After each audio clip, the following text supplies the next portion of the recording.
Seperti dalam materi minggu lalu, saya mengatakan bahwa manusia bergerak selalu untuk melindungi dirinya supaya aman. Bergerak untuk memenuhi kebutuhan-kebutuhannya supaya dia nyaman dan dia menghadapi keadaan-keadaan hidup dalam sebuah situasi di mana dia bisa tetap untuk menikmati kehidupan ini. Saudara-saudara, dalam minggu lalu kita sudah membahas bahwa Tuhan menyediakan keamanan, kenyamanan, kemapanan bagi kita dalam Mazmur 91. Tetapi tahukah Anda bahwa Tuhan menyediakan hal yang lebih baik lagi yang dijanjikannya kepada kita sebagai orang percaya? Simak Peniel Misteri.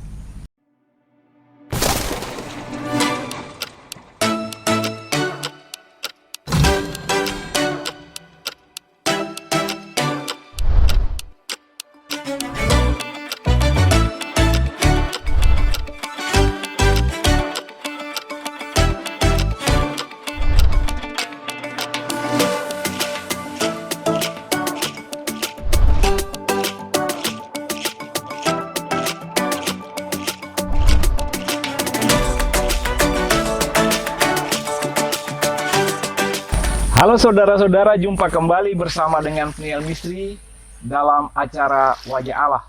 Kita masih berbicara tentang tema perlindungan Allah dalam kehidupan kita. Nah, kali ini kita akan membahas tentang bagaimana Allah di dalam Tuhan Yesus menyediakan perlindungan kepada orang percaya dalam kehidupannya. Bahkan itu merupakan sebuah hal yang mestinya orang percaya sadar bahwa ketika dia percaya pada Tuhan Yesus, itu adalah sesuatu yang otomatis ada dalam dirinya. Nanti saya jelaskan mengapa.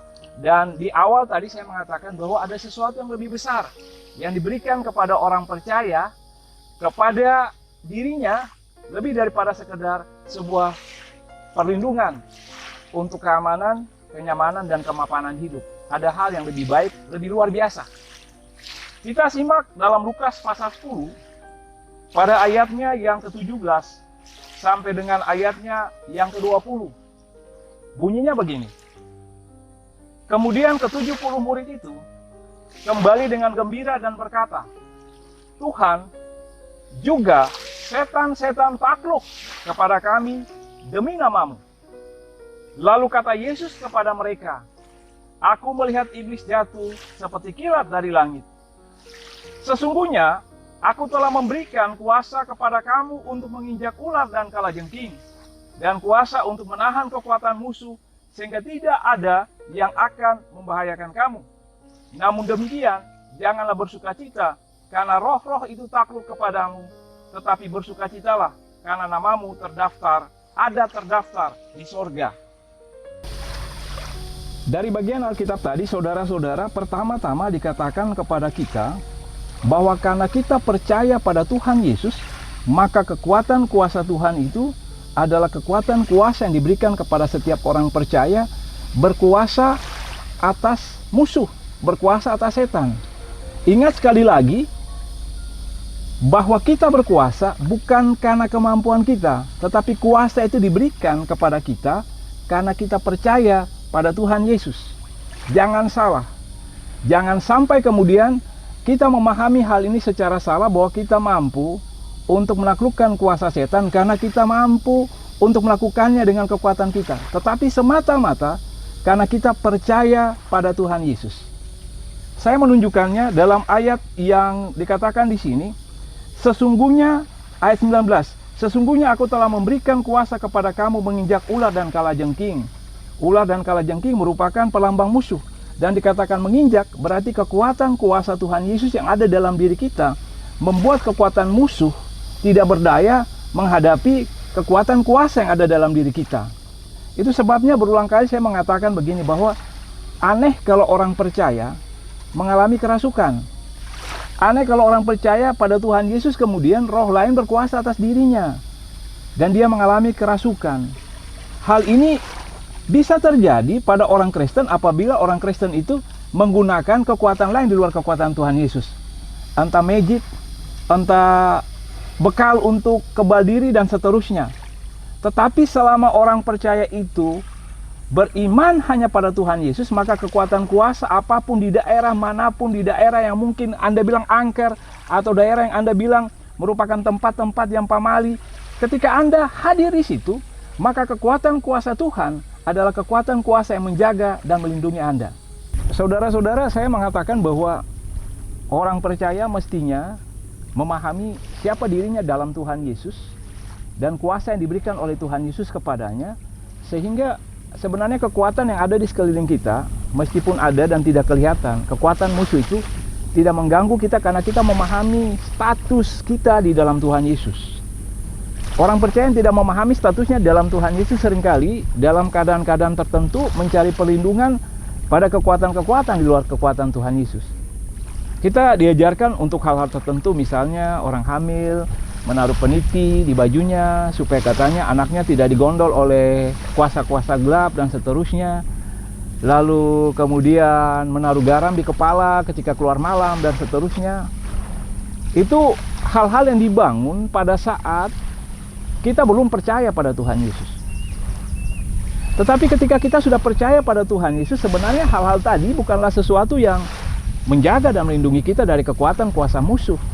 Apa artinya gunting, apa artinya kemudian peniti di baju, apa artinya garam di kepala tanpa kuasa Tuhan Yesus. Karena itu saya mau mengatakan kepada orang percaya, bahwa orang percaya yang percaya sungguh-sungguh pada Tuhan Yesus, dia tidak perlu memakai hal-hal itu untuk melindungi dirinya. Lucu. Sangat lucu apabila mengatakan percaya pada Tuhan Yesus dan menempatkan perlindungan pada hal-hal yang sebenarnya bukan merupakan sebuah kekuatan dan kuasa untuk menjaga dan melindungi kita. Saya mengatakan hal ini dengan mengajak kita untuk melihat 1 Yohanes 4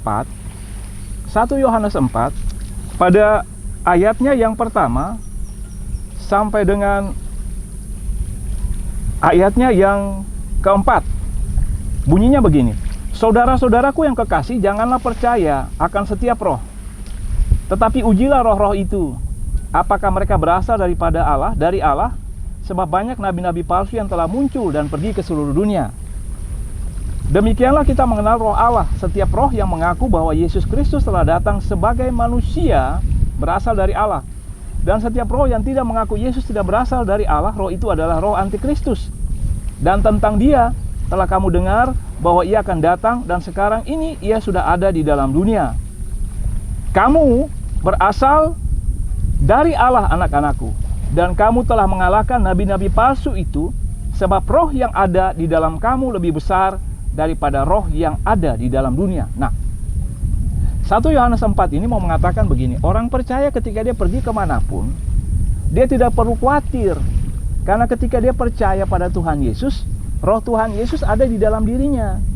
Dan roh Tuhan Yesus itulah yang membuat dirinya terjaga, terlindungi daripada kekuatan musuh, daripada kuasa-kuasa kegelapan, daripada orang-orang yang bermaksud jahat dengan menggunakan kuasa setan untuk menghancurkan kehidupan orang lain. Dia terjaga, dia aman, bahkan di tempat yang angker sekalipun. Kenapa demikian? Karena ayat ini mengatakan begini: kamu berasal dari Allah. Kita berasal dari Allah. Allah adalah pemilik langit dan bumi. Segala roh takluk kepada dia. Kita berasal dari Allah. Berarti kuasa Allah ada pada diri kita. Sehingga kuasa itu terpancar dari dalam diri kita, membuat roh-roh yang ada di sekeliling kita takluk kepada kita. Karena Allah. Lebih lanjut dia mengatakan begini: anak-anakku, dan kamu telah mengalahkan nabi-nabi palsu itu,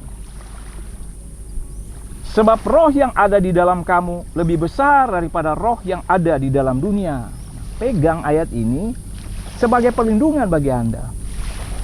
Anda tak perlu berlindung pada hal-hal tertentu yang sebenarnya merupakan sebuah tahyul. Anda mesti mengimani perkataan Tuhan, janji Tuhan, bahwa saya ada di sini, saya ada di situ, saya tengah berjalan di sini, dan saya tengah berjalan ke sana.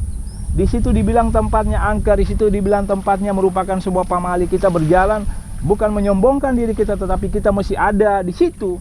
Maka yakini satu hal, bahwa roh yang ada dalam diri kita, yaitu roh Tuhan Yesus, Roh Kudus, adalah kekuatan kuasa yang melindungi kita. Roh-roh yang ada di sekitar kita takluk kepada kekuatan kuasa roh Tuhan Yesus. Luar biasa. Orang percaya tidak perlu mencari perlindungannya di luar kekuatan lain selain cuma pada Tuhan Yesus. Karena kita seringkali tanpa sadar dipengaruhi oleh roh-roh sekeliling kita. Dan ketika kita mengetahui ayat ini, janji ini, kita bisa mengatakan, roh-roh yang ada di sekitar kita bisa saja mempengaruhi kita secara buruk, tetapi dengan roh Tuhan Yesus yang ada dalam diri kita, maka kekuatan kuasa roh yang ada dalam diri kita lebih besar daripada roh yang ada di dalam dunia.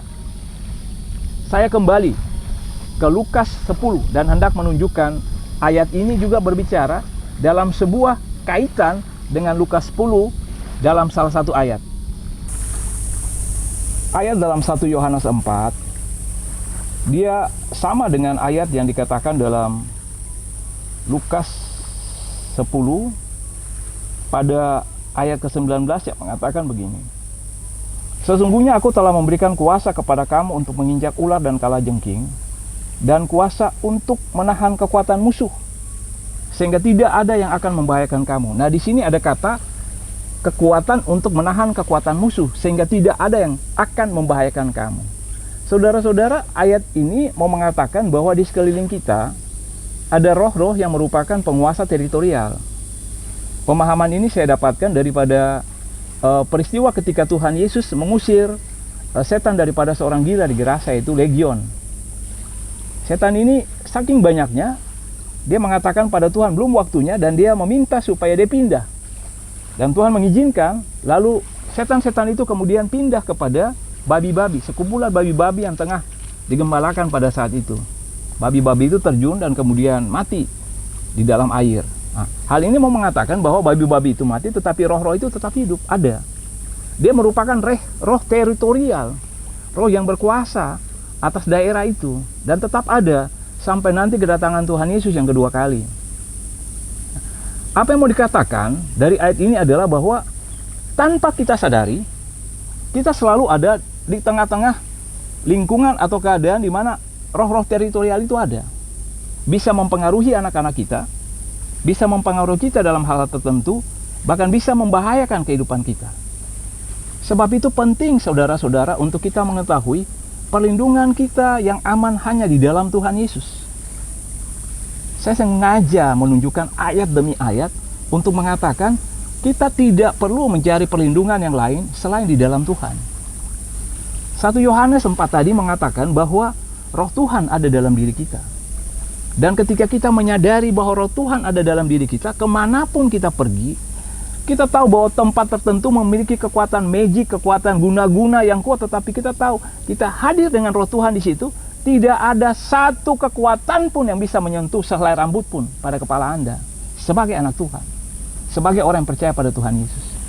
Dan dalam Lukas 10 tadi, ayat ini menegaskan bahwa roh-roh teritorial itu adalah kekuatan yang memang belum ditaklukkan sepenuhnya, dalam arti dia masih ada sekeliling kita, tetapi di dalam nama Tuhan Yesus ayat tadi mengatakan ditahan. Kuasa untuk menahan kekuatan musuh. Kuasa untuk menahan kekuatan musuh. Menahan. Dia dibatasi kuasanya. Dia dibatasi untuk tidak bisa mengganggu kita dalam hidup ini. Dia dibatasi kuasanya untuk tidak membahayakan kita karena Tuhan Yesus memberikan kuasanya kepada kita. Kita mesti memakai kuasa itu. Dalam nama Tuhan Yesus segala kekuatan musuh ditahan. Dan itulah keyakinan iman kita. Sebab itu saudara-saudari, jangan pernah bersandar pada kekuatan kuasa lain di luar kekuatan kuasa Tuhan Yesus ketika Anda mengalami rupa-rupa persoalan dalam kehidupan ini.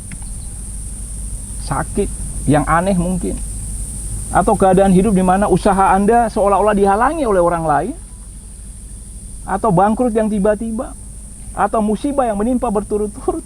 Jangan berpaling pada kuasa lain. Kuasa Tuhan Yesus lebih daripada cukup. Haleluya, luar biasa.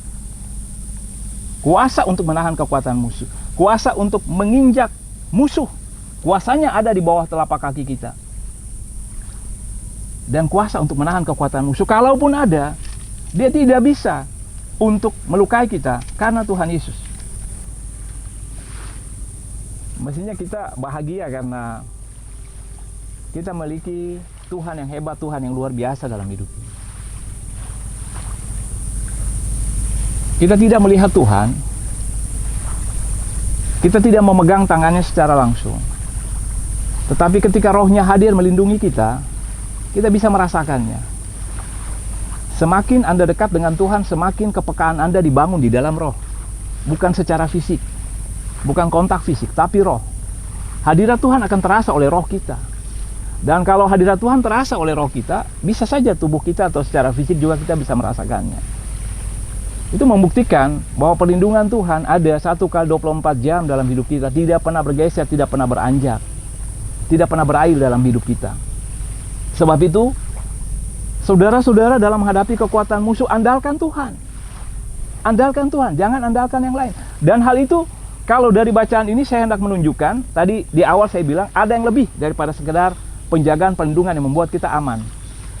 Ayat yang ini mengatakan begini, ayat yang ke-20 bilang begini. Sesudah Tuhan Yesus menangkap reaksi gembira daripada para murid, Tuhan mengatakan janji bahwa kuasa telah diberikan untuk menginjak ular dan kalajengking, menahan kekuatan musuh. Tuhan bilang satu hal yang lebih tinggi, yang menjadi berkat, yang luar biasa bagi orang percaya. Tuhan mengatakan begini, namun demikian, janganlah bersukacita karena roh-roh itu takluk kepadamu, tetapi bersukacitalah karena namamu ada terdaftar di sorga. Luar biasa. Tuhan bilang bahwa kekuatan kuasa musuh itu takluk kepada kita, itu bukan hal yang luar biasa. Tuhan bilang, itu hal yang biasa ketika kamu percaya pada Tuhan Yesus. Itu hal yang biasa. Cuma kadang-kadang orang percaya tidak pernah mengandalkan Tuhan, tidak pernah memegang janjinya, karena tidak pernah membaca Alkitab dan tidak tahu janjinya. Bagaimana kita bisa mengklaim hak-hak kita di dalam Tuhan atas musuh? Tak bisa. Tuhan bilang, ketika kita menjadi anak-anak Tuhan yang tahu janji Tuhan, berdiri atas janjinya, memegang janji itu, maka kuasa musuh tidak bisa menyentuh kita. Dan itu adalah hal yang biasa. Sekali lagi, hal yang biasa. Karena itu saya katakan aneh kalau orang percaya itu kerasukan setan. Aneh. Sebab roh yang ada dalam diri kita lebih berkuasa daripada roh yang ada di sekeliling kita. Kalau dia hadir menakutkan kita, iya, tetapi dia tidak bisa mencengkeram kita dengan kuasanya. Dia hanya bisa membuat kita takut, tetapi menguasai kita tidak, karena Tuhan Yesus.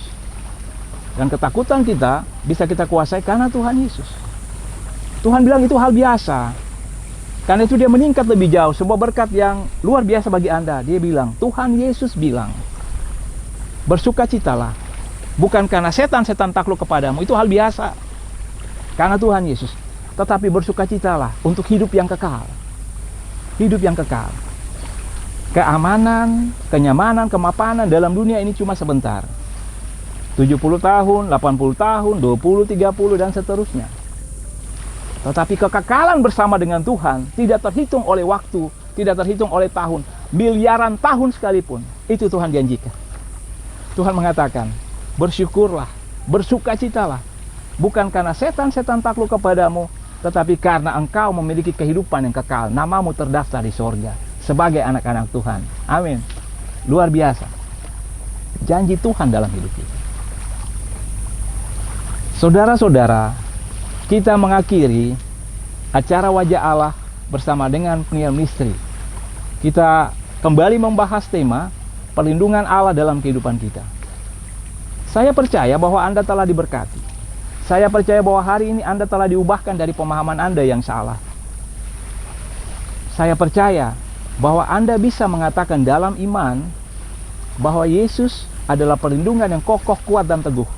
Dan itu cukup bagi saya. Dan ketika Anda mengatakan hal itu, yakinlah bahwa kuasa perlindungan Tuhan ada bersama-sama dengan Anda. Kita akan berjumpa kembali minggu depan bersama dengan penyiar misteri. Masih tetap dalam acara Wajah Allah. Kamu dapat, kamu bisa. Tuhan memberkati. Shalom.